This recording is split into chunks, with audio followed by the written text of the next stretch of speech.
So yung mga kaming, kakopy tayo ng files, from hard disk to hard disk or HDD. Yan. So yung ginagamit ko ito, yun. Yan.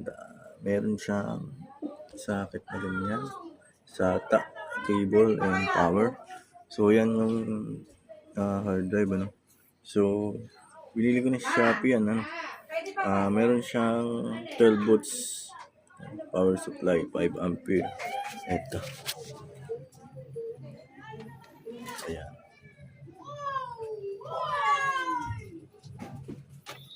Yan. Kapag hard disk yung gagamitin nyo, ay gamit kayo ng 12 volts. So, pag SSD, hindi na kayo gagamit. Yan. So, yan yung ginagamit ko pang copy. 500 GB to 1 terabyte HDD. Okay. So, yung link na sa description, sa ko na